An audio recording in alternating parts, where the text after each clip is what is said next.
automatically by switching their ideal, they knew that that person was awake and no longer asleep. So we had a mastermind that came in the person of Prophet Noble Ali in 1886, who examined the conditions of our people in this country back in the teens and the 20s.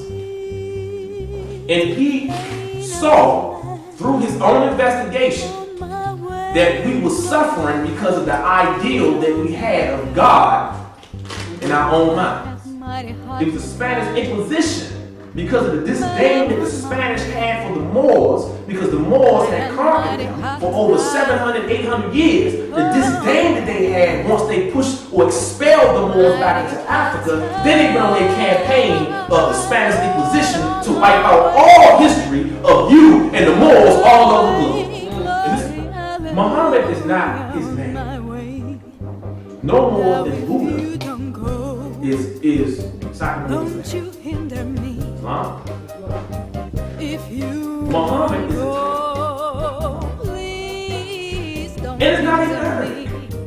If you want 3 angle, arm to the right, angle 5, angle left, 2 angle to the right, angle prayer after the chair.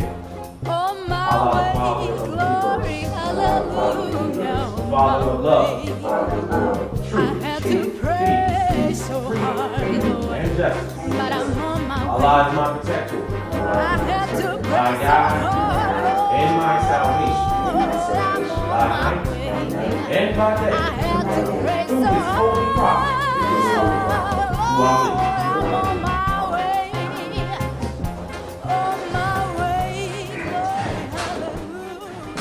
Let us start by giving praises to the great Creator, the most beneficent, the sustainer of the universe, that goes by the name of the great God, Allah. Islam.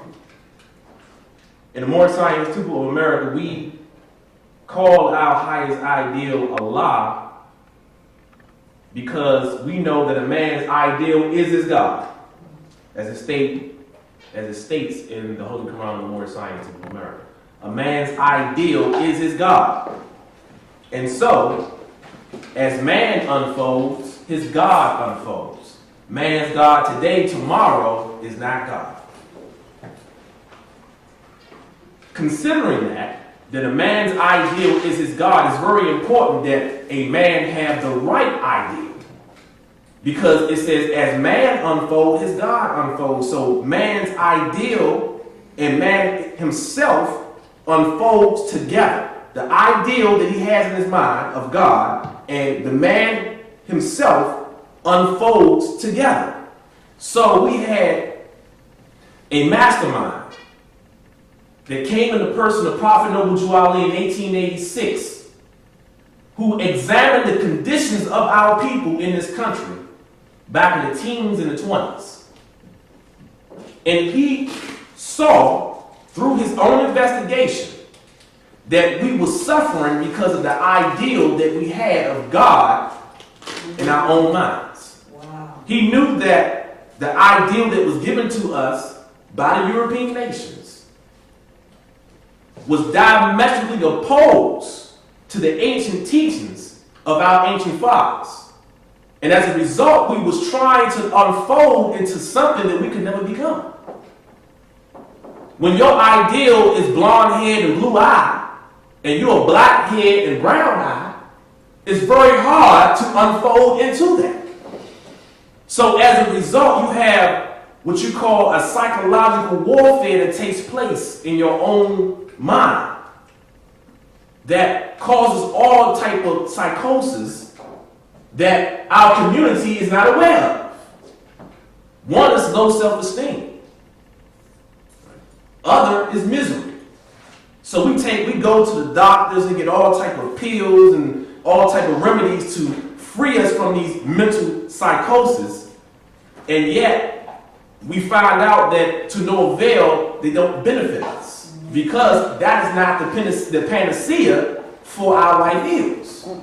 So, with all these side effects that come with these pills, I'm surprised that people still take them. If you watch all the way to the end of these commercials, One appeal said may cause thoughts of suicide. I mean, you know, I just had a problem with going to the bathroom, and now, you know, you telling me take this, I'm going to cure the problem by going to the bathroom, but you might kill yourself. I mean, I'd rather have a problem going to the bathroom. You know what I mean? At least I'm still living and breathing. Right. So we know that these medicines are not the panacea for our ills.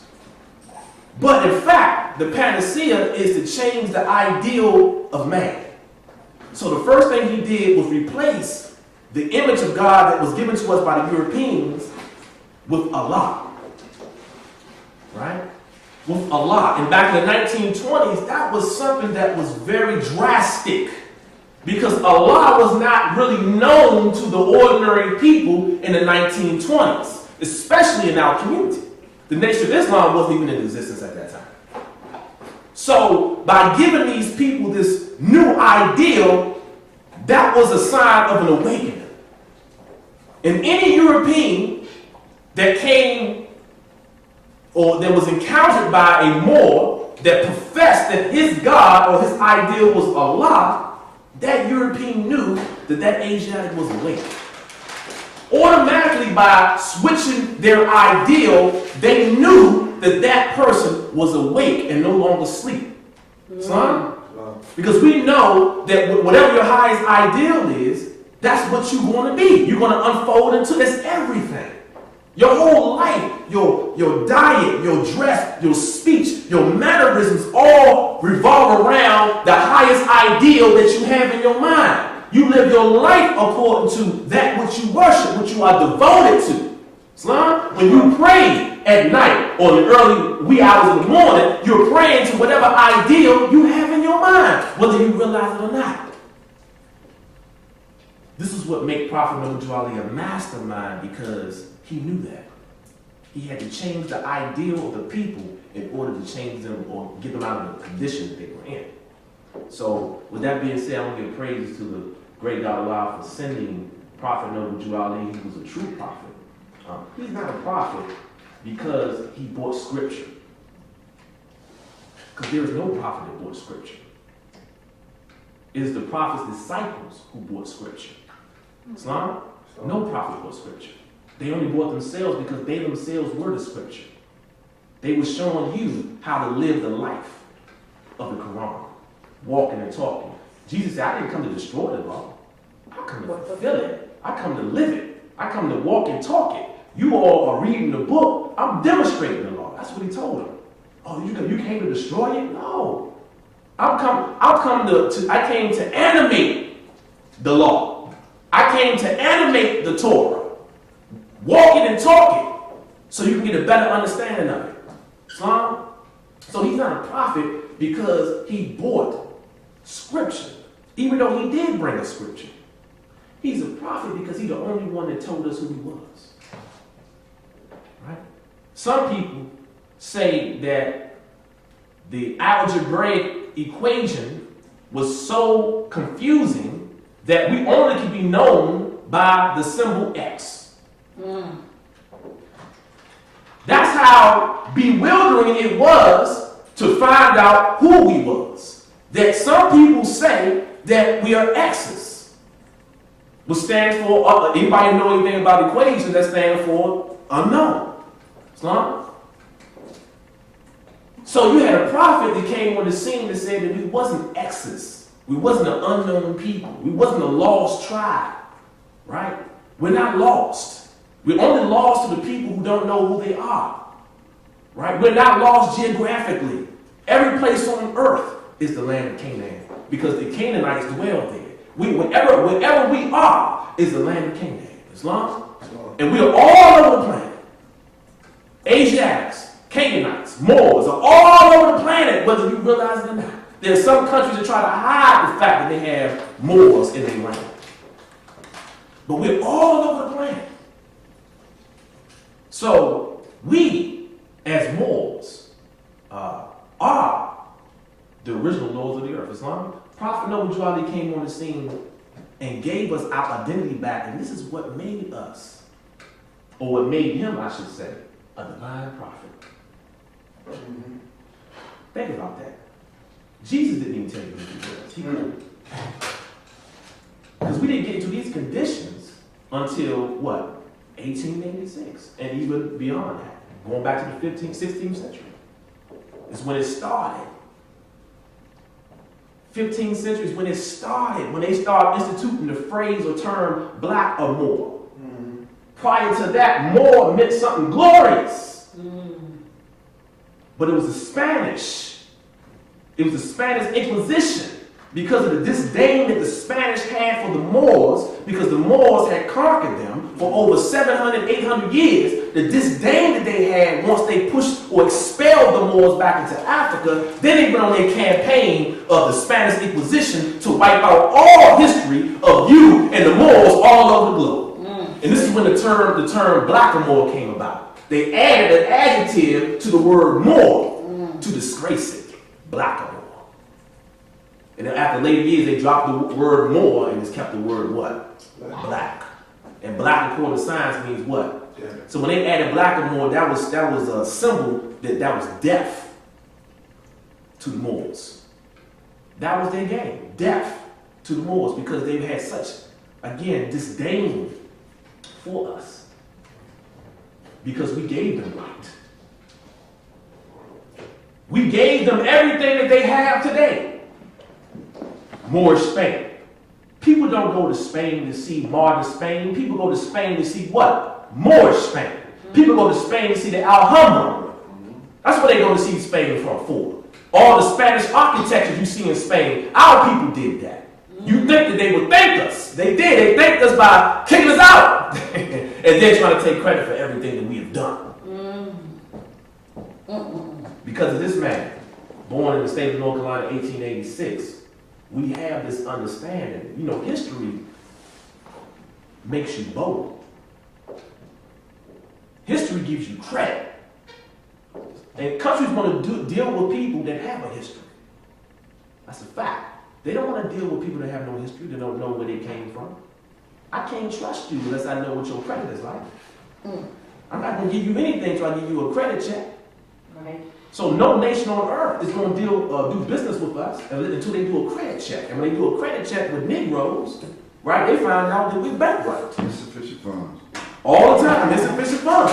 Why would you want to do business with a Negro? They ain't got no history of no trustworthy history. But people want to do business with the Moors. They're living right. Prophet knew that. And as a result, people did do business with the Moors. Prophet amassed a mighty empire back in the 1920s. Islam, giving honor to the first Supreme Grand Sheikh of the Moorish Temple of America, Brother E. Braswell Bay, Brother Edward Millie Ill, pardon self, who is the first Supreme Grand Sheikh of the Moorish Temple of America, who is, as I say, Act 1 of the Constitution of Bylaws. If you study Act 1, then you know everything you need to know about Millie Ill. I want to give honor to our present Supreme Grand Sheikh of the Moorish Temple of America, Brother Emmanuel Braswell Bay, who is the 8th Supreme Grand Sheikh of the Moorish Temple of America. As I stated, I want to give honor to him for being my teacher. I want to give honor to him for allowing us to preach this gospel in Washington, D.C., for giving us, as the chairman, Brother Walazil, always states, giving us a charter, was give us the right to promote and practice the teachings of the Moorish Temple of America in Washington, D.C. And that charter gave us the right to receive and confer, and also to initiate people into the Moorish Temple of America. So I give honor to him on that. I give honor to all the sheiks and sheikesses here and on location, those that are here and those that are on the way of Temple 52. And I'm going to give honor to all the members of Temple 52. Islam. And give honor to all those who are listening to the broadcast. This is part 2 of the anatomy of the Holy Koran and the creation of fallen man, chapter 1.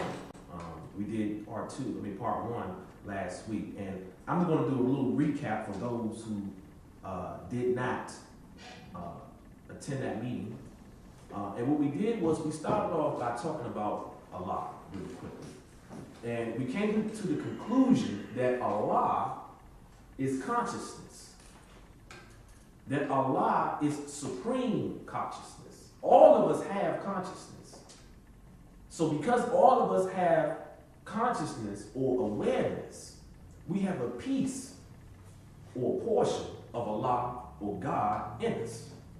But then the great God is the collective consciousness, not just of all the human beings on this planet, or all the human beings in this universe, or all the human beings in creation, but of the consciousness of everything in creation, collectively, right, is the great God, Allah. And when you are in that self-conscious state that goes beyond the mind, when you enter into your own awareness, you just have entered into the universal consciousness that we call Allah. You don't have to go nowhere. You don't have to leave the body. You can be right here in this place and experience universal consciousness. This is what we call Allah. If you have never experienced universal consciousness or your own consciousness, then you have never experienced God, because that's what God is. People pray all the time and don't realize what they're praying to. Don't know what they're praying for. Don't know that the prayer is already answered because it's already in you. That everything, every time, every place, every climb is here right now. If you know anything about quantum physics, scientists are just now catching up to what our ancient fathers said 5,000, 6,000, 9,000 years ago, believe it or not. All this stuff is in the scriptures. In the holy scriptures of our ancient fathers. Speaking about quantum physics, how you can have one thing in two places at the same time. That's what quantum physics study.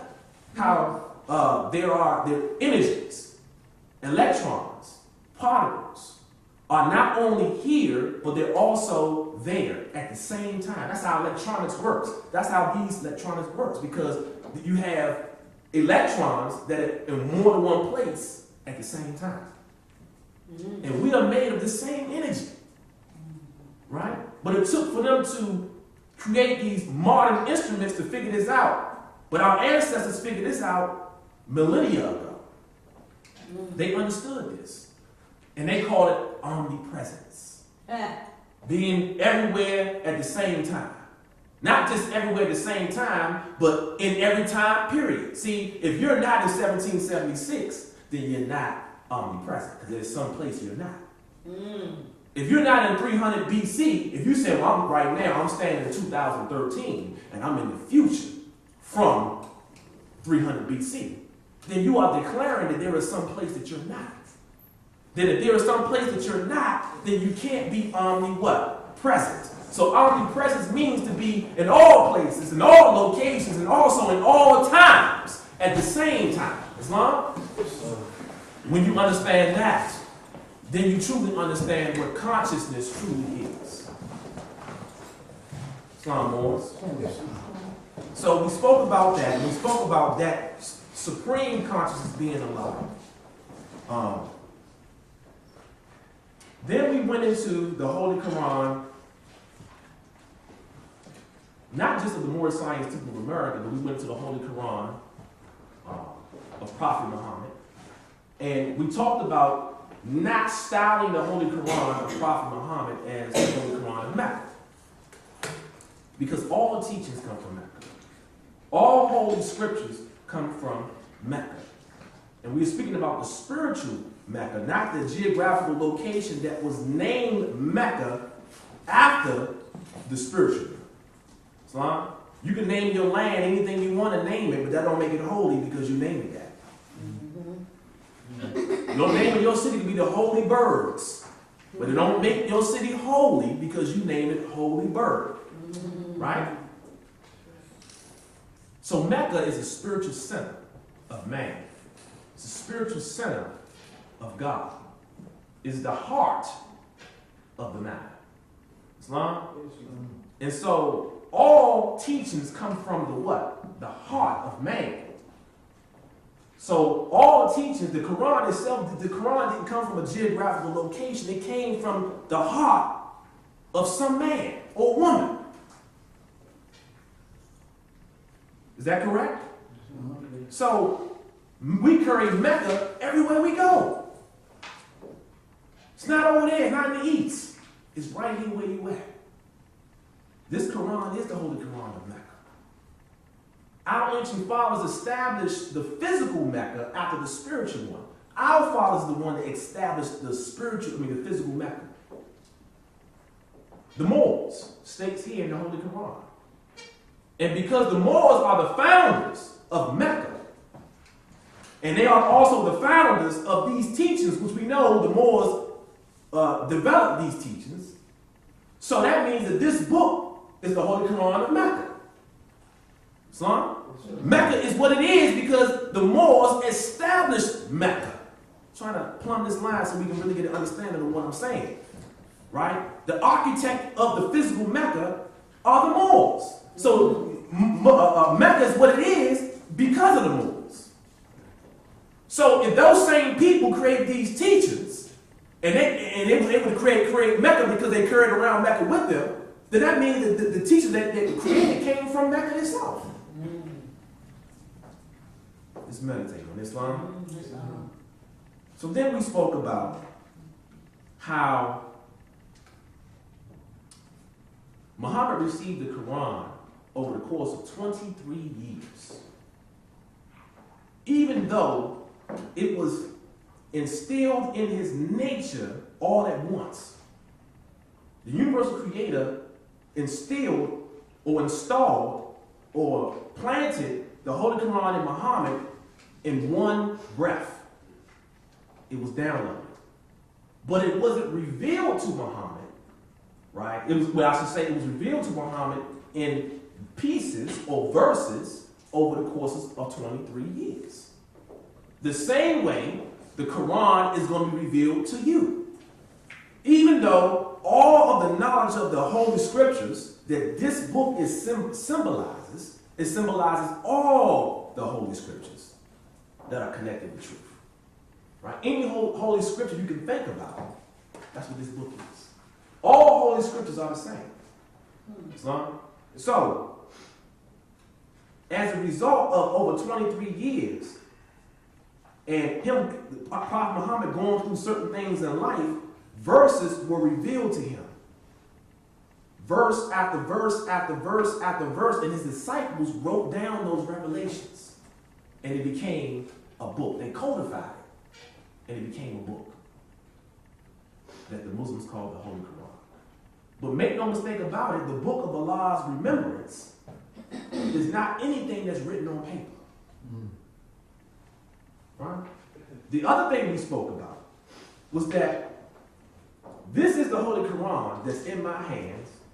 This is the symbol of the Holy Quran that's in my hands. Because anything that's in the flesh is not truth. It's only a symbol of the truth. It's only a vehicle that gets you to truth. All things physical, right? Because at one particular time, this physical book didn't exist. Am I correct? It came off the printing press, right? The words, had to be printed. So this cannot be the Holy Quran. The true Holy Quran is the book of God's remembrance. In the Holy Quran in the East, they call it Al-Kitab, the mother book, or the book that it always refers to, that the teachings that they're learning came from. Right? What you're reading came from a grander book, a mother book. And this goes right over the Orthodox Muslim mind. And they fight over the symbol. Right? This symbol I wear around my chest, that all sheets wear around, it's just a symbol. And it refers to something else. We don't worship this. This is just a reminder. This is a gateway, a portal to that which it represents. This book is a portal to that which it represents, which is the everlasting truth, the everlasting gospel. So, Muhammad, let's get to today's lesson. Language. And we spoke about part one, the first half of this Sunday school will deal with the anatomy of the Quran, and the second half will deal with, we'll go back into chapter 1. Language. Prophet Ali said that He fitted us with language to improve our society. He fitted us with language to improve our society. What does that mean? That means that language, first and foremost, comes from God. All languages, at their essence, when they originated, come from God. Because this language is used to improve your nation. We must understand that. And it is prophets, seers, Mahatmas, right, adapts, who actually bring the language to the nation. All language was created to express the oneness. That's it. It was communication. Verbal communication was given to man to lift them up, to improve his society. And the only way to improve your society, right, is to use that same language to express God, the universal self, in each and every person. Anything outside of that, to use language other than that, is profanity. To use language to talk about worldly things is the pure definition of the word profanity. Because profane means anything that's not sacred or literally outside the temple. All things that's outside the temple is considered the profane world, not holy. Anything that's inside is sacred. So now it gives a new twist to the word profanity. It's more than the F word, the B word. Profanity is more than that. You know, just idle talk and not using language to improve your society is profanity. Because you're not using language for the purpose it was given to you for. Islam? So he says, let's speak about Muhammad. Muhammad is not his name. No more than Buddha is Sakyamuni's name. Islam? Muhammad is a title. And it's not even Arabic. Right? It comes from the word Mahatma, Sanskrit, which basically means great soul, great light, or the higher self. That's what it means. In Arabic, they say it means praiseworthy. But isn't the higher self praiseworthy? Why is Muhammad praiseworthy? That's what take you a little hint that you're on the right track. We're on the right track. Why is Muhammad praiseworthy? Why does his name means praiseworthy? Right? Because his name means the higher self. Emmanuel, as we say in the Holy Koran. Right? So, Muhammad is only mentioned, the name Muhammad is only mentioned 4 times in the Holy Koran. Only 4 times. But when they refer to the prophet, the majority of the time they refer to him as the prophet, different names. They very rarely in the Holy Quran refer to him as Muhammad whenever they're speaking about the one who received the revelation. There's only 4 instances in the book that they mention Muhammad. And be aware of the places in the book where it has Muhammad and you see parentheses. The parentheses means that is the interpreter's installing or putting something in there. It's not a part of the original text. So a lot of people believe that that Muhammad is in there more than 4 times. No, look at it.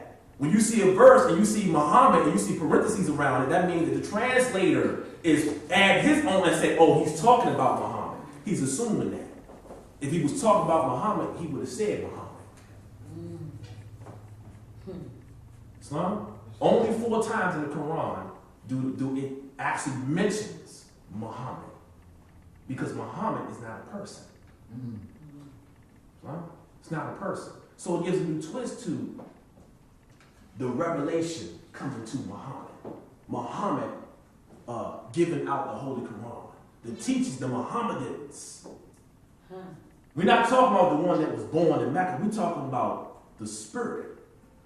Right? Now you can see why the Holy Koran could come from Muhammad. Because the higher self is Allah and man.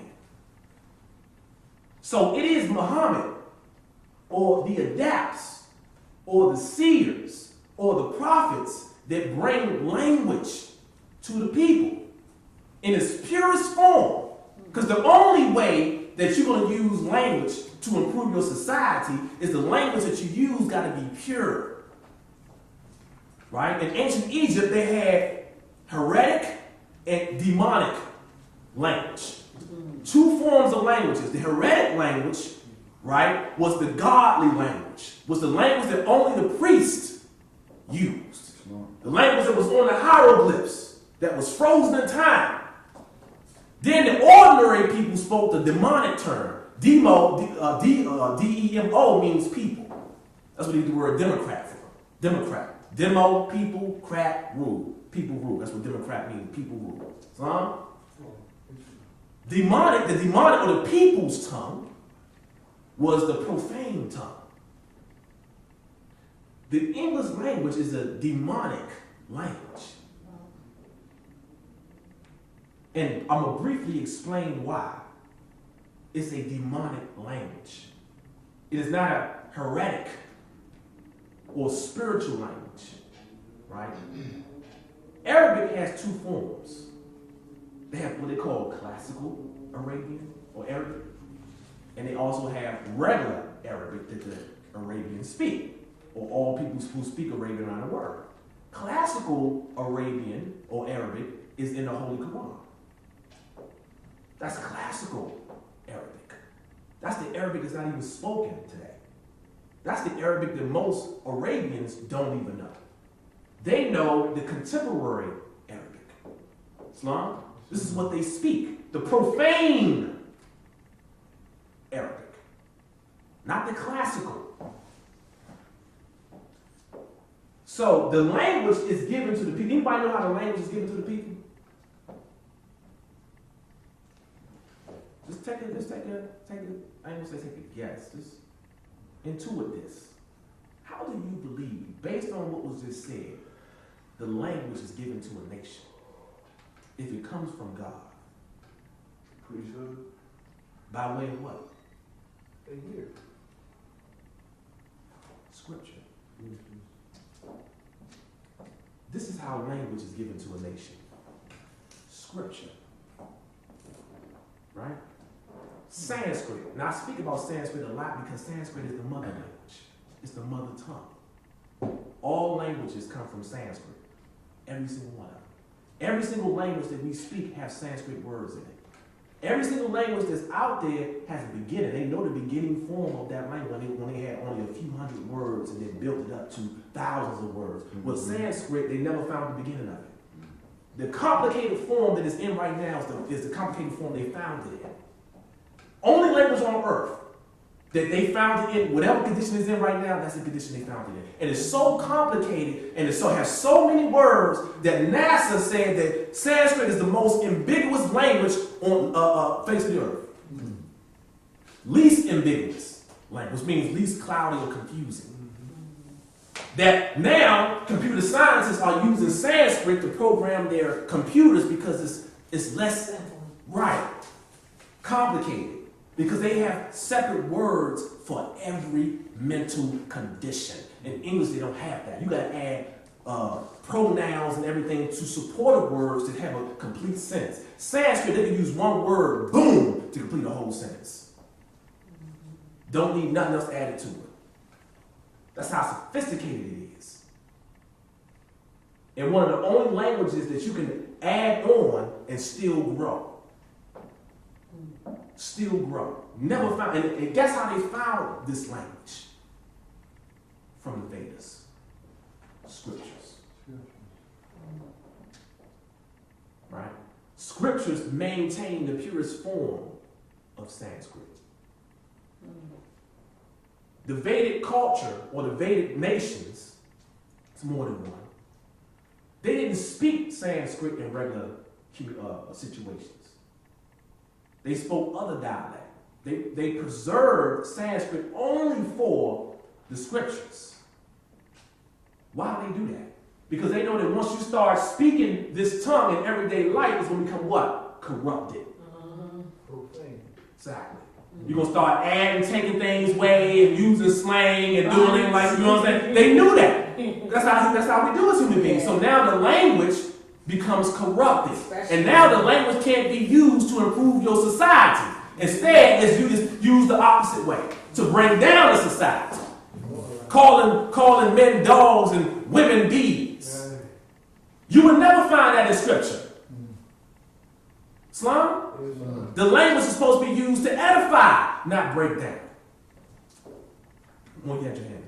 Yeah, I was just going to say, wasn't the scripture written down as it was given? Islam. The original language, we talk about language, we're talking about the written word, right? As you alluded to.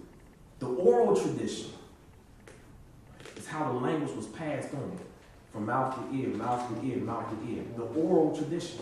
Right? And the terms that were used to express the oneness became the root words of the language of that land.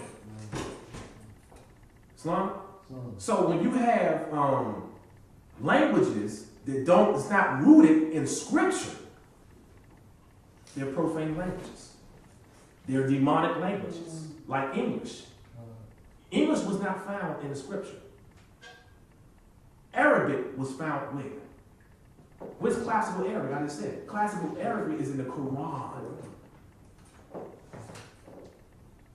That's the only place it is. This line, Brother Mind. It's not so fancy. And you know, many people think that Arabic is confined to the location of Arabia. However, they found Kara script, which is Arabic, as far as Nevada, Iowa, which is Iowa, even in New York. This is one of the things that Thomas Jefferson was trying to use to connect the dots between the Muslims here, the Moors here in the Western Hemisphere, to the Moors in what we call today Africa. What he found out was that there was a connection in the language, that the languages were so similar that were being spoken on the other side of the language, as well as on this side. So he said there must be some connection, and when he found out that they one and the same people, they speak the same language, they have the same culture. This is a worldwide culture, okay, that we're dealing with. We're not dealing with different peoples. I mean, and so that's when they began their conquest from the halls of Montezuma to the shores of Tripoli, because they knew that this is the conquest of all the same people. Just as those titles you were talking about, Muhammad, you know, I was wondering why would, in the hieroglyphs, you find the name Muhammad, okay, on the tomb of Tutankhamun. You know what I mean? Because as you said, it's a title. You know, just like people think Christ is a person, but it's a title.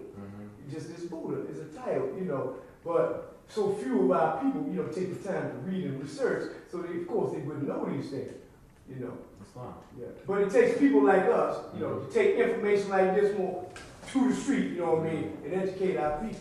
Peace. Peace and love. So, how is this language, how do the Mohammeds, or Mahatmas, right, get this language? We all know that Prophet Muhammad received, when we talk about language to improve that society, now we're talking about scripture. Well, let me hold back on that, because there's a lot of Moors out there who are considered what they call civic Moors, who believe that there is no place for religion, and religion is the thing that enslaves us, right? So he said he fitted us with language to maintain, to improve our society. So, every single language on the face of the earth derived out of Holy Scripture, except for the European languages that are no more than variations of those languages that came out of Scriptures. Do I need to say that again? I already got that part. Say that one more time. Islam. All languages on the face of the earth came out of Scriptures, except for the European languages that are no more than variations of those languages that came out of Scriptures. They took bits and pieces of those original languages that came out of Scriptures and used it to create their own Anglo-Saxon or Anglo language, or dramatic language, because English is a dramatic tongue from Germany. So what other examples like?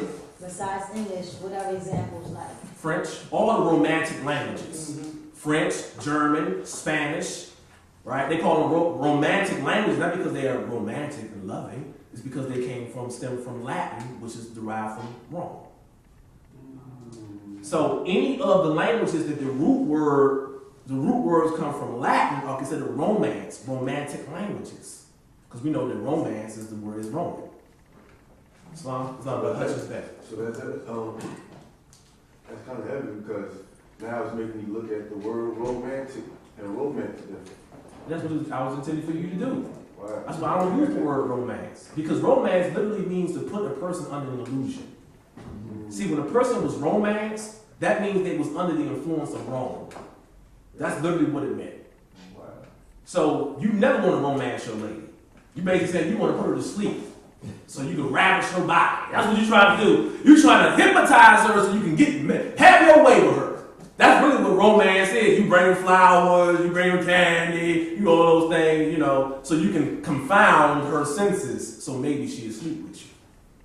So I don't we all grown people here. That's what we do. That's what was taught. European psychology. Brother Secretary, I see your Yes, hand. I just want to point out something that, the history of our language started in Africa. It's Asiatic language, first written, recorded document. And that, as the brother was saying, the European language came out of our language. Now, some people might say that Ebonics they look down on Ebonics. But see, that's how people create language. Like the Moor was saying, Sanskrit, one word can tell a whole story. With our language in Ebonics, or derivative of our language called Ebonics, one word can tell a whole story. Like somebody say word. I'm like, what do you mean by word? That one word can mean the whole story. You understand what I'm saying? So everywhere we go, everywhere Asiatics go, when they was, put in slavery and everywhere they go, they create a form of derivative of the language, which some people call Ebonics. You see what I'm saying? That's because we creators, the language comes out of us. Peace. Brother Mastermind. Oh, yes, Mo. Yeah, Brother Grand, see, I tell you, you never cease to amaze me, right? But I kind of got an idea where you're going with this, right? When you talk about the language, right? And how, Allah gave us language, right? So that we can improve our society. And how, you say, and how do we get that language, right? And I know our prophet tells us that, angels carry messages to the four corners of the world, to all nations, right? I know that's one of the ways that we get it, right? But this language that we're talking about, I believe we're talking about is everlasting gospel, which is question 4 in our questionnaire, right? Where it talks, 41. Oh, yeah, 40, where it says, what is our prophet to us? He is an angel of Allah who was sent to bring us the everlasting gospel of Allah. The everlasting gospel is that language. You know what I'm saying? It helps us to improve our Moorish society. So our prophet to us is an angel of Allah who was sent to bring us the everlasting gospel of Allah. So this is how I believe that language is transmitted to us, through our ancient fathers by his prophet. Islam. That is absolutely correct. And I want to say something. Johnson with Brother Sheik, the Bay Hill Secretary, said. I want to also say, and I know what he meant, but the first languages did not start in Africa, right? Because we know that Africa was populated later on by Ham and his son Cush. And they came from the land of Canaan initially before they went into Africa. So the first languages are in the land of Canaan. To speak what the brother said, let's go to chapter 26, verse 2. I don't want to show the Moors how powerful this Holy Koran really is. But we're speaking about language. It says, chapter 26, verse 2, hath he endowed thee with wisdom? Hath he enlightened thy mind with the knowledge of truth? Communicated to the ignorant for their instruction. communicated to the wise for our own improvement. Stop right there. You know, the reason why these verses, these chapters, I keep saying this, chapters are metered or written in verses because you can take each verse and extract it and write a whole book or libraries of books just from the verse, one verse, being taken separately, right? And of course, they correspond with all the other verses that come before it or after it. But they're so powerful that they can stand on their own, right? This right here expresses the purpose of language. The purpose of language is to communicate to the ignorant for the instruction and communicate to the wise for their own improvement, right? This is why or how language improves our society. That's how. But it must communicate the oneness. And so language, this is language.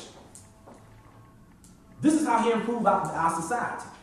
Getting back to the civic Moors, or Moors who believe that there is no room for God in Islamism, right, or Moorish science.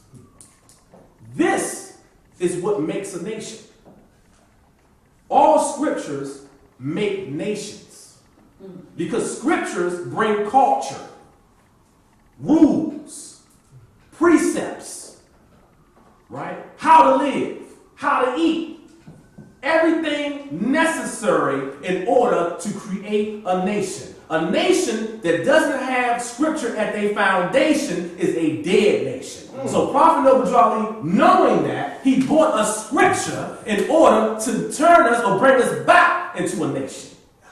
So how in the world can you leave this out or don't study this and say that you're trying to resurrect or create a nation without scriptures?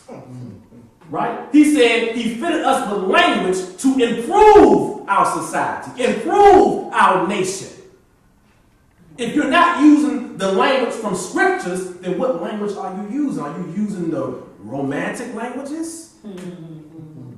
What are you using? That's what you're using. You're not using this, even though, yes, this book is written in a romantic language, which is English. Right? But it's written in Old English for a reason. You know, right? This is Old English, which is the purest form of English. Like if you can rate English to the glory days and its fall, right now is the fall of the English language. This is the most profane that this language has ever been. And this is because of the way that people use it. Right. When you go back to the essence of when the language was first created, you're going back to the pureness. That's the reason why I always look at the etymology of words, where they originate, because you're getting back to the purest form, right? So unless you start learning your mother tongue again, the best that you can do is go to the highest form of the romantic language, right, which is Old and Middle English, and try to extract yourself out of that language from there. Islam? He knew he couldn't bring us our original tongue right away. He had to create a bridge because we spoke English. So the teachers had to come in English for us to understand. We had to read the words of life in the language of our native tongue. Islam. We had to do that. Islam. Right? Until we're able to read the true book on our heart, which is not written in the romantic language. Right? We don't need no romancing with God. I'm already in love with God. I don't need nothing in between to get me in love. You know what I'm saying? Or to keep the fire going. Yeah. That's what romance do. It keeps the fire going. My fire is already raging. It's raging too much for my wife. Raging. It's like, she tried to turn the fire out a little bit. It's like, that's a good thing. Praise the Lord. All right, let me get off of that. Now let's go to, now that we understand from the Holy Koran what language is used for, the purpose why we use it, let's go to the chapter of religion real quick. Chapter 35. Oh, you got your hand up? Yeah, I just want to know, what is Aramaic in Arabic? Did Arabic come from Aramaic, or do they descend from one another? It's fine. Good question. Aramaic is a demontic form of Hebrew. Okay. Hebrew and Aramaic is equivalent to the Heretic and the demonic form of the Egyptian language. You had the Heretic, which was the God scripture or sacred writings, and the demonic, which was the writings for the ordinary people. Right? Aramaic and Hebrew is the difference between classical Arabian and regular everyday spoken Arabian. So Aramaic was really Hebrew for the people. Hebrew was actually the priest was what the priests actually spoke, equivalent to what and the Catholic Church, they try to do that. They try to preserve that tradition. That's the reason why they speak in the Catholic Church in what? Latin. Because they understand that languages improve societies, and the purest form of languages are in scriptures.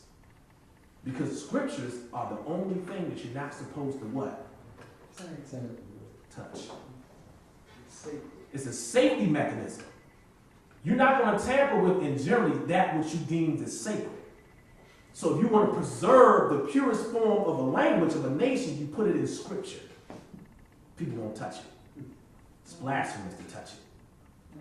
Islam. But you're talking about language. That's what we're talking about. The Quran is language.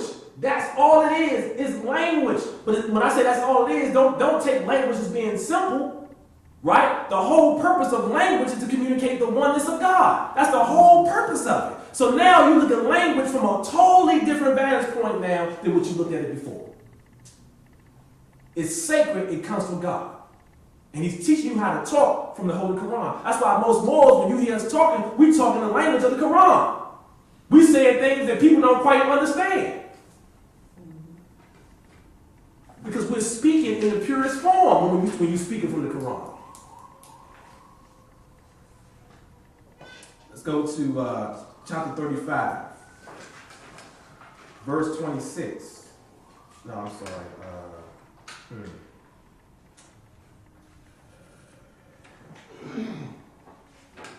Verse 18. Now we're going to talk about, before we go into this illustrious book, how Muhammad came up with the language. Right? How Muhammad, the Mahatma, we want to pound this in. We ain't talking about a person. Muhammad is a title. He represents all adapts and masters that come to the people bearing gifts. Prophet Muhammad, Prophet Noble Ali was a Muhammad. He was a Mahatma. This is how they come up with the language from God. Remember I said all languages come from God. 18. If we lift up our eyes to the heavens, his glory shineth forth. If we cast them down on the earth, it is full of his goodness. The hills and the valleys rejoice and sing. Fields, rivers, and woods resound his praise. Boom, right there. This is a very condensed teaching that's so concentrated. Again, volumes of books can be written about it. We read this book in a scanty way and pay no attention to the verses. To some Moors, you can just literally just erase the verses. Just erase verse 18, verse 19. And just read it as a paragraph. Because that's how we read it. Evidently, he didn't want you to read it as if it was just a plain paragraph. He wanted you to extract that portion and meditate on it. And see what you come out with. It's the whole purpose of metering literature. Now, he says, now what Mohammeds, they go into what we used to call forest universities. They would go out into the wilderness. And they would go out there and they would meditate. He says, if we lift up our eyes to the heavens, his glory shineth forth. So now they're contemplating. When we cast them down to the earth, it is full of his goodness. They're looking down at the earth. Then it says, the hills and the valleys rejoice and sing, which means that nature is speaking. It says, fields, rivers, and woods resound the praise. His praise. Now you see why Jesus sat beside a flowing spring. Right? Because nature helps to reflect your own nature, your own inner nature, better than anything else. Even better than a book. The book of nature, being out there in the wilderness, still in your mind, right? He says the rivers and the woods, the fields, rivers, and woods resound. The word resound means to echo. So when you're listening to the sounds of the woods, you're listening to an echo, which is a sound or sound that originated someplace else first. So if the woods are echoing it, which means that the sound originated from someplace else first, what is that someplace else, or who was that that first uttered the sound? Allah. The first word or the first sound that created all creation can always constantly be heard to him who is still. So the great adepts, masterminds, Mahatmas go out into the wilderness. Did not Muhammad go into the wilderness? Didn't he go to be alone? And then he received what? He heard the sound. Didn't Jesus go into the wilderness for what? 40 days. And then once he came out of that wilderness, he came out in the consciousness of holy breath. Because he heard the first sound that was made. He heard the verses being repeated, verse by verse, and his disciples, every time he gave forth the revelations, his disciples wrote it down, verse by verse, until he came up with the Holy Koran of the Moorish Scientific American. And I'm saying that deliberately, because I'm not speaking about the physical Muhammad. Just like we're not speaking about the Quran that's in paper. We're talking about the mother book. All prophets are one. This is how they receive the teachings. Any comments? Anybody want to share on that before we move on, or questions? No comments or questions? Islam? So, again, this is how we can validate that you cannot maintain a nation without a holy scripture. You can't do it. For all those out there that's trying to do things in court, in the government, in the name of more science, and saying this is what your salvation lies into, and avoiding getting into contracts. You know, this is the epitome of more science. No, this is the epitome of more science. The language, right? Submitting affidavits is not going to improve your society. Learning the language, the purest form of the language, is going to improve your society, because all languages communicate what? The oneness. Islam? Yes, sir. All right, so that's a general recap. Let's see, I'll make sure I didn't miss anything. All right, let's go. Now we're going to go into chapter 1 again. Holy Koran of Moorish American, verse, page 4, chapter 1, the creation and fall of man. So now that we set the tone, that now we're about to use the language to improve our society. But go into the language that the great Muhammads went into the wilderness and heard from the valleys, the hills, the rivers, the woods, even the caves. Right? The echo that they heard speaking to them that was really coming from their own heart. Right? This is what they came out with. Chapter 1. Now, chapter 1 in any spiritual book is the summary of that whole entire book. As we always say, one means one. One don't necessarily mean that it's less than two. No. One means all. Even the number one means all. All numbers are in one.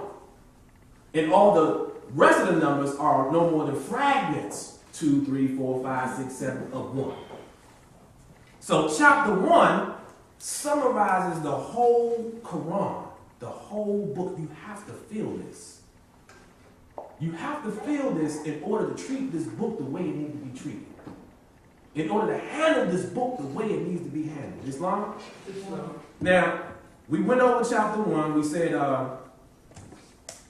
time never was when man was not. We're not going to go over everything we said last week on that. But I just want to emphasize from part 1 that this whole book is expressing that phrase.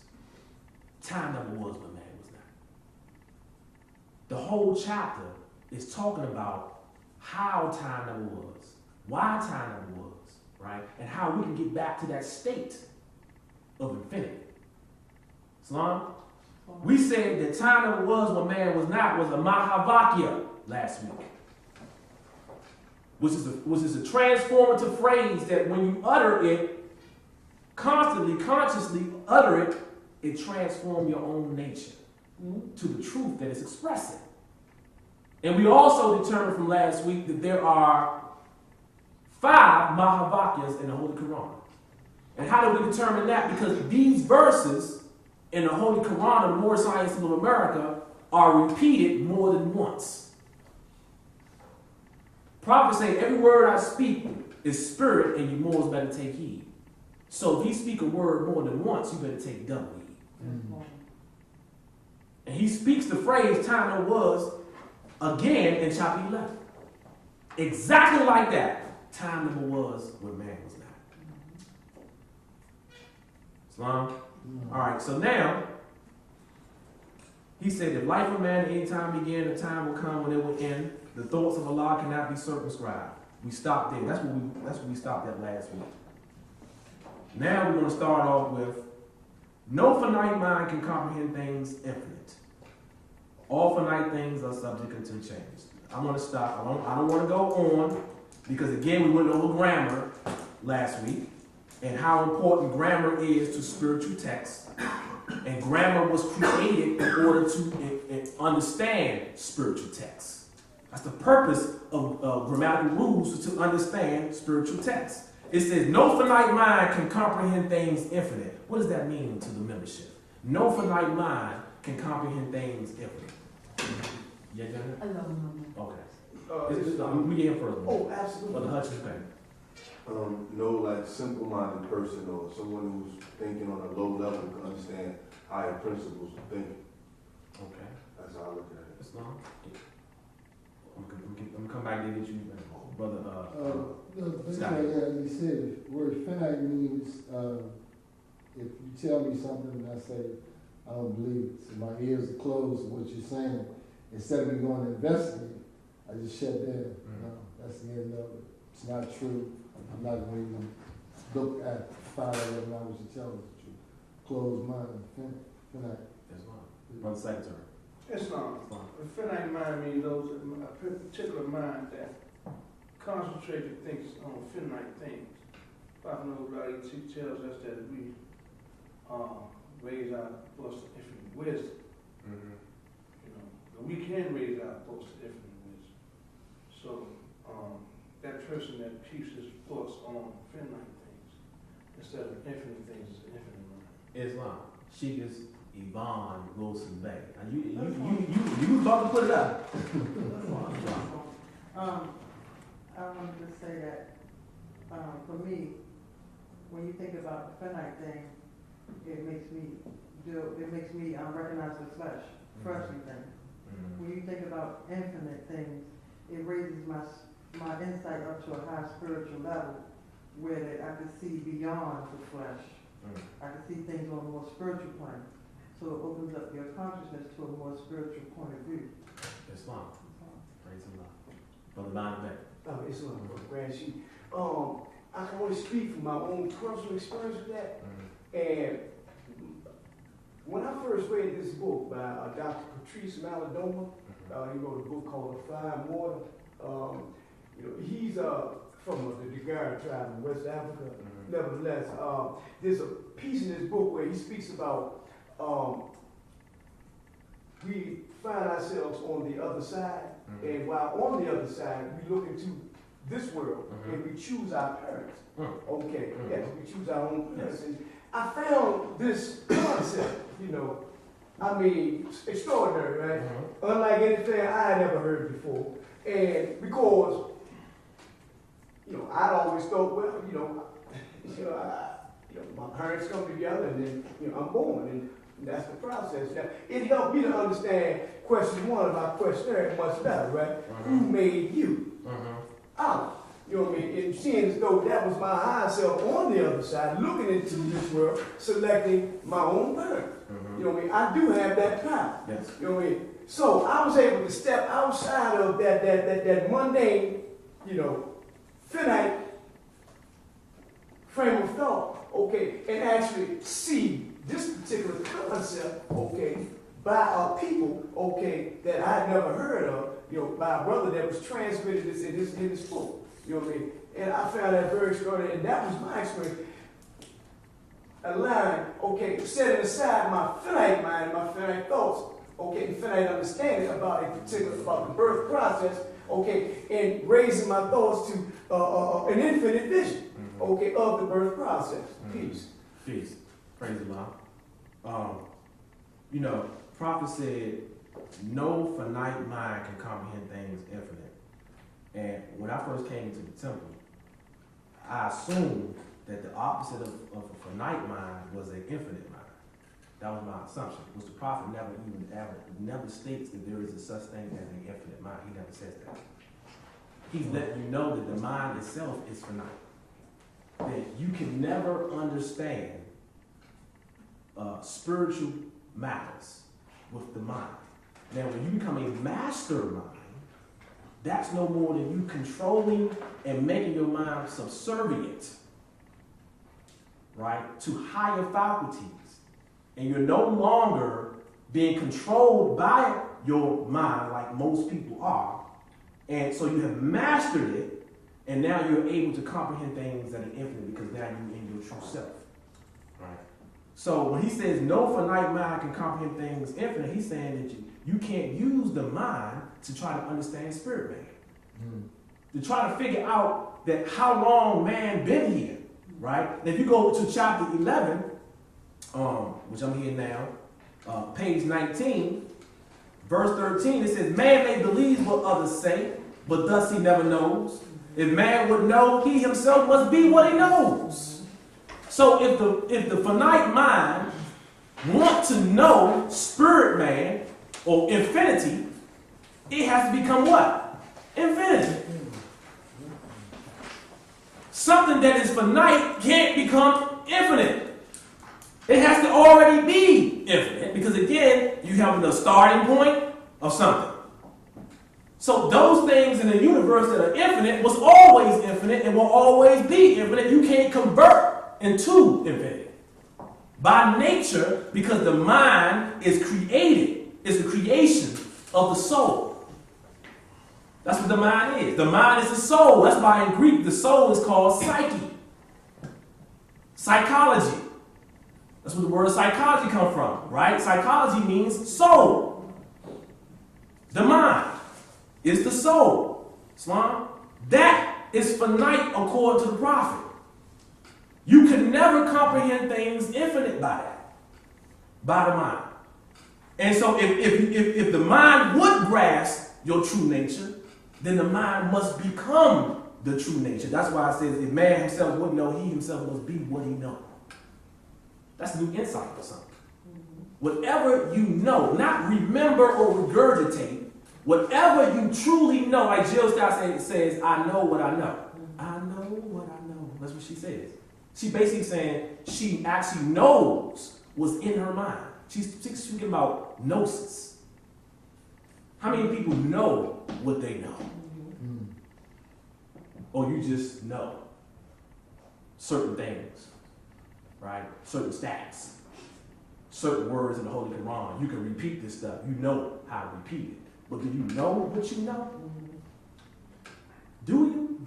In order to know what you know, you must be what you know. And the only way for a person to become that what she knows is through the power of meditation. That's the only way. He says, do you remember, Rainbow, when you were an ape or bird or worm? Now, if you have no better proof in your plea than that what the priests have told you so, you don't know, you simply guess. He says, there's a reason why I'm reading this. He said, regard not, consider not then what any man has said. Let us forget about the flesh and go with the mind into the land of fleshless things. Mind never does forget. So a lot of people think that the mind is capable of understanding spirit man because of this verse right here. He said, let us forget about the flesh and go with the mind into the land of fleshless things. But he started off by saying, do you remember when you was an ape bird, right? The reason why, the job of the mind is to keep record and remember. That's the job. The mind is the storehouse of memories. Storehouse of memories. Right? So he asked them, do you remember? No, he doesn't. He said, the job of masterminds can trace themselves back in the mind, right? And then when they trace themselves back in the mind, they have no recollection of a beginning of man. Only thing they can remember is time, stretching out forth. That's all they can remember. Different incarnations. That's all they can remember. He said, do you remember? He said, forget about the flesh. Let's go with the mind so you can remember. Not that the mind is going to take you to infinity, right? He asked them, do you remember? And then he said, let us forget about the flesh and go with the mind because the mind is the storehouse of memory. That's why he mentions the mind. Not that the mind has the capability of grasping things infinite. Creation itself is a finite event. No matter how high the creation is, the tribal law breathed forth and seven spurs, that's finite. When you're talking about the great God of laws we spoke about last week, you're going beyond creation. Before the tribal law created the Elohims. But anything after that, you're dealing with the mind. Because the mind, sister, have to create terms and phrases and words to describe everything. Right? If you can describe creation, it's the creation of the mind. If you can put a name on it, oh, this is Elohim, and this is the cherubim, and the seraphim, and the angels, and the men, no matter how mighty that thought is, it's still a creation of the mind. Because finite mind can't comprehend things that are infinite. So that means if it is infinite, you can't even come up with a term with it. All you can say is, all I can say is this is great, it's good, it was, it is, everyone. That's all I can say. I can't put no words to it. That's what that statement utters. That statement utters silence. Right. All I can say, I can't say nothing. What have you say about holy breath? All I can say is great, it's good, it was. Because any other thing I try to give to holy breath is going to limit holy breath. Right. I can't say nothing. It's just good. And even that limits it. Because it's beyond the human understanding of just being good, Sister Yvonne Wilson Beck.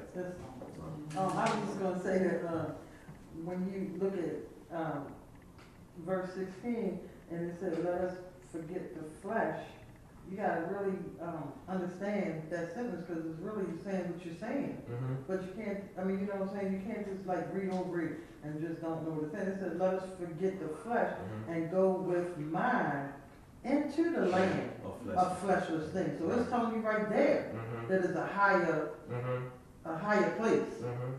You know, and you have to be able to see yourself there. And then he says, mind never does forget. That's the reason why he instructed him to go with the mind. Not that the mind was going to give you some understanding on the great God of law. Right. But you're saying that man manifested in all these animals and you saying all these things and he asking you, do you remember this stuff? Brother Hutchins, have you got this far in the Quran yet? No. Okay. He said, do you remember these things? This is a very interesting chapter. Chapter 11 and chapter 10 and chapter 1 are hand in hand. You should read both of those chapters together. Chapter 1 and chapter 11. And then he says, And backward through the ages, masterminds can trace themselves, and thus they know. Know what? That's the question. Know what? See, back to the ages, masterminds can trace themselves, and they remember what I said in the mind, because the mind is a storehouse of memory, and they can go back and trace themselves and say, hey, I can't find the beginning to man. When I keep searching in my mind, I keep finding creation. I keep finding man populated everywhere, in every part of the universe. So, thus they know what? The next verse says, they know that time never was when man was not. That's what they know. That's what they know. Backwards through the ages, they can trace themselves, and thus they know that time never was when man was not. That's right. Because the mind, if the mind is a storehouse of memory, it would have remembered it. If you can't remember a time when you wasn't, then that must mean you must have always existed. If you can keep coming up with that, keep coming up with incarnations, and keep coming up with situations, you was kings and queens, and you was mothers and fathers and teachers, and on this universe and other universe, when this wasn't even built or created, and other universes exist, you was there too. Masterminds can trace themselves, and thus they know that time never was when man was not. Now, let's go back to chapter 1. Islam system. So that would kind of omit that lie that's being told in regards with they made man last. Because sometimes they try to make it sound like that we was the last thing made. Like, as far as with the evolving of creation, that we was last. But if it was a time when man was never not, we was always here. That would be a bald-faced lie. There's no way. Well, let me say this. You want to ask? Go ahead, Adrian. No. Go ahead. Islam. See, that is what the prophet is trying to turn our minds away from. See, that concept alone tells you that people who think like that identify with man as being the body. The prophet is telling you that man is not the body nor the soul. We don't know if we got to that part yet. That's what he's telling you. When you look at when he was in chapter 11, what Rachel Rado was saying about man was a protoplasm, and then it evolved to a worm and apes and things like that. If you look at man from the physical aspect, even when he's inside the womb, he appears to go through all of these transformations until he becomes, or he gets this physical body here. Now, if you think that you are the body, then you would agree with Barato Rego that man was all these things. So the prophet is telling you that you are not the body nor the soul. So when you understand that you are not your physical body, it makes no difference if you came here in the flesh last. There was still another time when you were not, because you're not that physical form. Islam. So basically what he's saying, to sum up what the Lord basically saying, is that the body had to go through some type of preparation before man entered the body. Right? Separate man from your physical body, and it did have to evolve and go through certain stages. They have opposable thumbs. Right? The opposable thumbs is just an appear, it ain't just appeared, right? We developed this out of necessity. Everything you have, you develop out of necessity, and it came out of you dwelling in a physical location and you needing something, and you created everything you needed. Right? Everything you say, I need opposable thumbs in order to grab things so I can make things, and boom, and you put the order in. The order came kind of slow, but nonetheless you put the order in, and then boom, you got it. You understand what I'm saying? So, man entered the body here on this earth when it was appropriate. So in creation, physical creation, the body of man, after them all were thou made. That's what it says in the Holy Koran of Moorish American. He was talking about the beast, and he said, after them all were thou made. It's not what they just Islam. So in essence, there's some truth to that? From the physical perspective. Okay. From the finite point of view. We're going to get in that. From the finite point of view, yes. I love that phrase when Prophet say from the finite point of view. Islam. All right, so now we just went from, he said, masterminds can trace themselves, and thus they know that time never was when man was not. Then you go back to chapter 1, it starts off with time never was when man was not. The only way you're going to really understand this chapter, which is expressing that one phrase, time never was when man was not, you got to trace yourself back. You can't depend on. He says, regard not what any man has said. Jesus said, don't consider what any man person has told you. about how he was here or how he never been here. Even the prophet, he said, regard not what any man has said. You yourself must be what you know. And in the book, he told you how to do it. He said you got to trace yourself back and prove to your own self that you've always been here. Just reading this phrase in chapter 1 and saying time there was when man was not, and regurgitating the people on the street so you can sound slick, that don't mean nothing. You got to trace yourself back and really prove to yourself that time never was when man was not. Not just lip service. So he says, he says, no finite mind can comprehend things. And all finite things are subject to change. That's the next verse we get. All finite or sentence.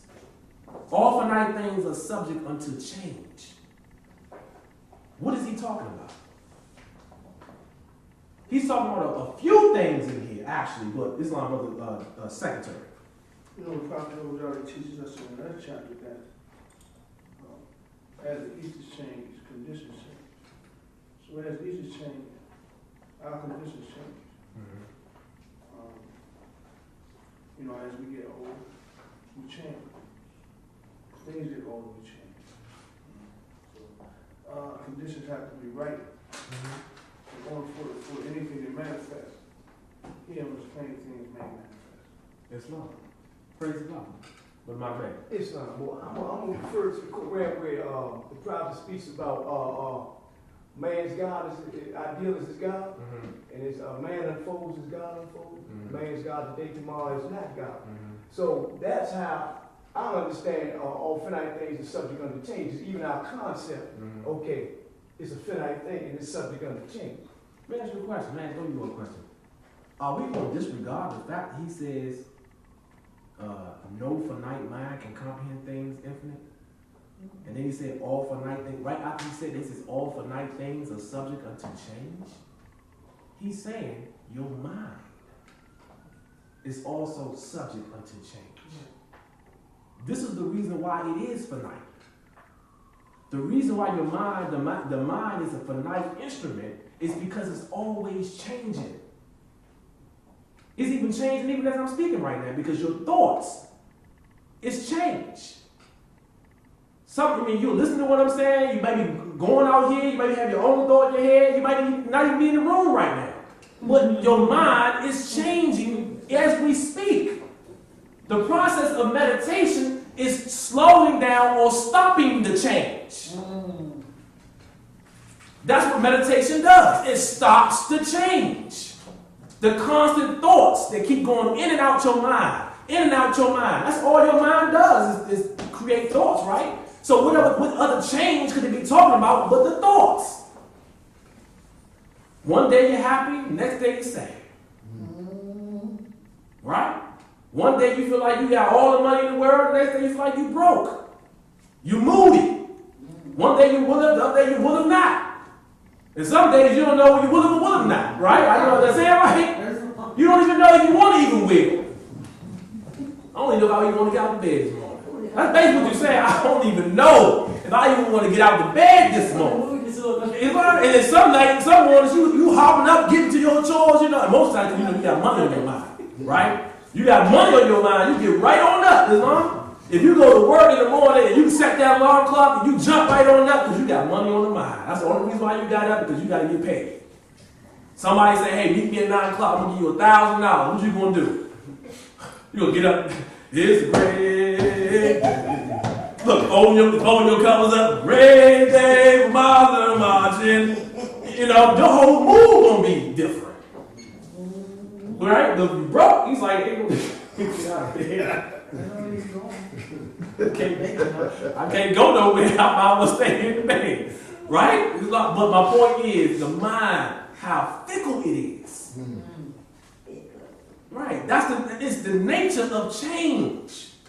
The only way you experience time, we say this all the time in the temple, the reason why you experience the passing of time is because of the change in your mind. Your mind witnesses change, or you witness the change of thoughts. Right.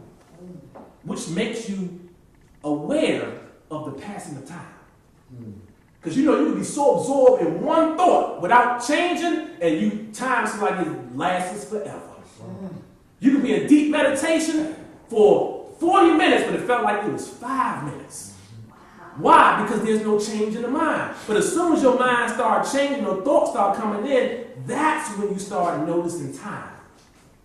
Islam. Islam, Brother Brand Sheik. So, I mean, I know that the prophet tells us that even in here, the wise man doubted often and changes his mind. So the mind is not changing itself. You know, there's even an aspect that changes man's mind. You know what I mean? So I change my mind. I don't rearrange it and do with it what I will. You know what I mean? But the mind is not an entity in and of itself where it can just change itself when it wants. I do that. I change my mind when I want to change it. True. Well, no, let me say this. I mean, safe to say that? Not really, because what you're saying is, in essence, is correct. But there's a lot of, let me say this, there's a lot of philosophy behind that. I'm trying to pick and choose because I'm trying to plumb this line. I want to see how much I want to get into what you said. Because what you said, that's a whole Sunday school within itself, getting into the psychology of the mind. But let me just say this. I understand he said wise man doubt often but changes his mind, right? To the truth, right? To the truth. That's a good change. You change from falsehood to truth, right? But don't change from falsehood to truth and go back to falsehood and go back to truth and go back to falsehood. That is the nature of the mind. The nature of the mind is not to even rest on that, right? Even when you find the truth, the mind will convince you to keep looking someplace else. You can have a profound book in front of your face, but you still will crave to read another book. Right?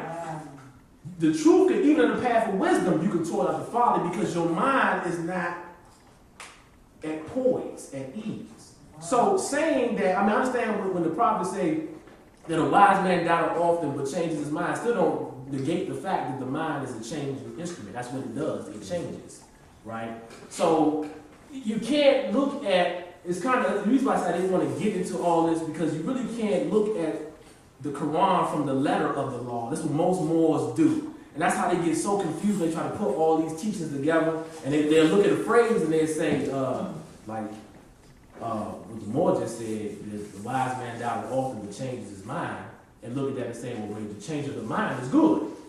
See, we would rationalize and we'd say that you're not saying that, but Moors would take that phrase and say that the mind being changeable is good.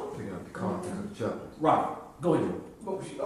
I think you may have misconstrued my reasoning here, right? What I'm saying is that, okay, you speak as if the mind is an independent entity, right? When it, in and of itself, changes itself, right? When what I'm getting at is that, no, there is an entity, okay, that even controls the mind, which is me. You know what I'm saying? My higher self controls my own mind. Now, I can give my mind over to someone else and let them control it. You know what I mean? But the mind is not independent. We can go and just say, okay, I'm going to change myself. You know, I'm going to change my concept and belief about this and that. No, it's actually me, my higher self, making a decision to change my own mind. Let me ask you a question. Do you control your mind all the time? No. Oh, okay. So sometimes your mind. You sound the tongue twister. You No, keep it real. I think you just proved to yourself that sometimes your mind does act independently of what you want it to do. No, I actually give my mind over to someone else's influence. Right. Okay, but not necessarily. But then there are other times when I don't. Right. You know. But I choose to do that. You know what I mean? Give my mind over to the influence of someone else or someone else's concept or idea. Well, mind, babe, Yeah. I hear what you're saying. I know what you're trying to say. Oh, that sounds scary. No, you know, but I really wish that we did choose to give our minds over to something else, because at least it would prove that we are in control of our minds, that we even give it, that we even give it to somebody else. What I'm saying is, we, not just you, but me too, we have so little control over our minds that we don't intentionally give it over to nefarious people, right? It does it on its own. Because your mind is like a child, like that chatters, that talk, right? Right now, we did an exercise about 2 or 3 weeks ago, and I said to everybody in the class, stop your thoughts. Remember that exercise we did? Mind Bay, right? Even though he wanted to stop his thoughts, right? Because I'm pretty sure he wanted to go along with the program. He wasn't being rebellious, right? With the program, but yet you could not stop your thoughts. You admitted, well, I had a problem with stopping my thoughts because these thoughts was coming in and woo. But my point for bringing that up is the fact that Buddha, let me say it this way. Buddha had a concept called the monkey mind, right? A whole theology revolving around what they call the monkey mind. And with Buddha, to sum it all up, Buddha's theory is you're not controlling your mind. Your mind has a mind of its own that jumps around like a monkey. Right? Masterminds are the ones that control their minds. That's why they call masterminds. Until you become a mastermind, you don't even have enough control of your mind to even give it over to nefarious purposes. Right? Because that would take a level of mastery to say, I'm going to wholly give it to this cause right here, right? Because man doesn't have the ability to be good or evil entirely. Why? Because of the simple fact that he has the monkey mind. Islam, brother H, yes. I slipped my mind what I was going to say, but I say this though, I do know that, you have various degrees of what we consider to be control, right? And oftentimes when I'm just really beginning to see this in my own life, right? That a lot of things that I do that I think I'm acting on my own accord, I'm really not, because I've been conditioned from the time when I wasn't even that conscious to do that, right? And we learn that even when we play card games. I can take a card, right? It could be 7 of clubs at the bottom of the deck, right? And I can make you think that you chose 7 of clubs, but all the time I lined up the questions to make you choose. You follow what I'm saying? Real easy. 4 cards in the suit, pick 2. You pick diamonds and hearts, I say what you got left. You say spades and clubs. Say out of 2, pick 1. You say spades, I say what you got left, clubs. You just pick clubs, I wanted you to. You follow what I'm saying? I can do the same thing with the numbers and then pull the 7 clubs. You say, how do you know it was? But I directed it. And a lot of times we do that from the time when we were babies and we've been conditioned to be a certain way. And we're thinking that we're doing this on our own accord when it's been instilled in us. Right? That's why it's real important for us to learn to free ourselves from all of these things by way of, as you said, the scriptures. Right? One of the things we learned, and you said that the mind is synonymous with the soul.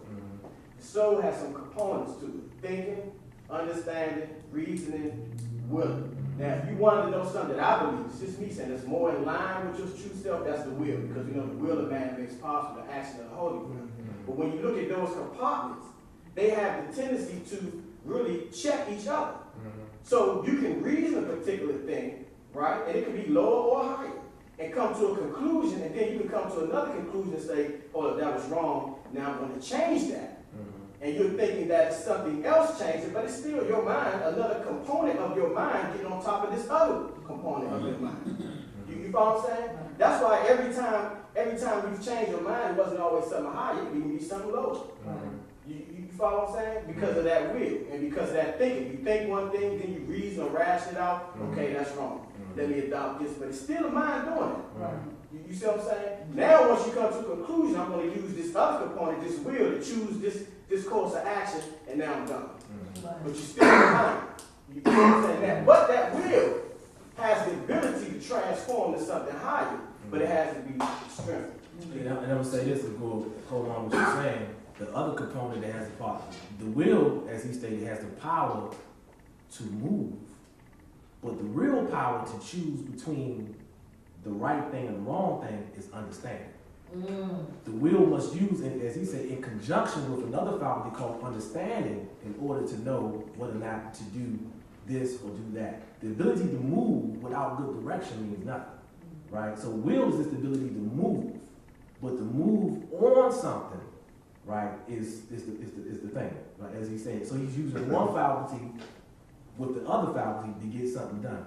The moral of the story, regardless of how, so we can move forward. One, look at the mind, and the mind has to be studied, all of us. To really get a good working understanding of the mind and really how it works, you have to study your mind to really understand how it really works. And the process of studying your mind is the process of meditation. The question is, how many of us meditate? If you don't meditate, then you don't know your mind at all. At all. You can't know your mind from reading the book. You can't know your mind just by sitting and glancing at the thoughts that go. You have to really be the silent witness of your thoughts. That's what meditation does. It makes you sit back and witness the thoughts that go across the screen of your mind and analyze them.